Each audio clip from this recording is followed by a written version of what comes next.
Hello everyone, I'm Dr. Bill Rawls. In my Lyme journey, herbs worked when nothing else did. And I've spent the past decade of my life trying to understand why. There's been a lot of research on herbs looking at the mechanisms of actions of various herbs and the fact that they have antimicrobial properties, but none that are really specific for Lyme disease.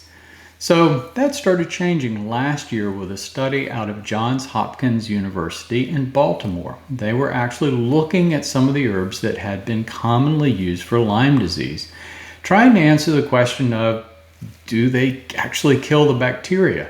So this was a test tube study to exclude the effect that the herbs might have on the immune system. In other words, does it kill the microbe? Here they were looking specifically at Borrelia, the cis forms and the motile forms. And it was really nice that a lot of the herbs that we commonly use that you find in Lyme disease protocols actually worked better than doxycycline and azithromycin for killing both the motile and the cis forms of the bacteria. On the list were some of my favorites: Japanese knotweed, Chinese skullcap, and cat's claw. In addition, clove and artemisia rank very high, but we don't use them as primary herbs as much because they do have some toxicities. There were other herbs on the list, but it was really nice to see that some of the most commonly used herbs were some of the actual best. This year, 2021, about 3 or 4 weeks ago, same group from Johns Hopkins released a similar study for Babesia. And very interestingly, some of the same herbs showed up. Japanese knotweed and Chinese skullcap were very good as compared to antimicrobial drugs for killing the protozoa Babesia. Also on the list was an herb called Cryptolepis that is being added into primary protocols more and more and is found to be quite good.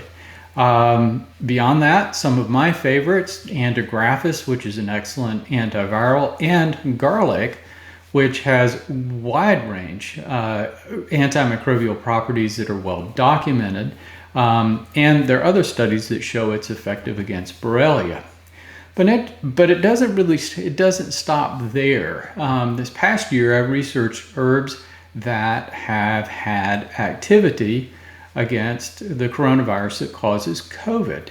And Chinese skullcap, Japanese knotweed were on the list, along with garlic and Antigraphis, among other herbs too.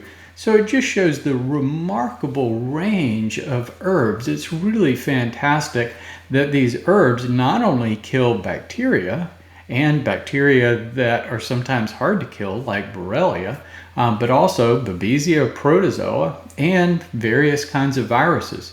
So if you consider all the possible things that are happening and all the microbes that can be involved in chronic Lyme disease, wow, the herbs are fantastic.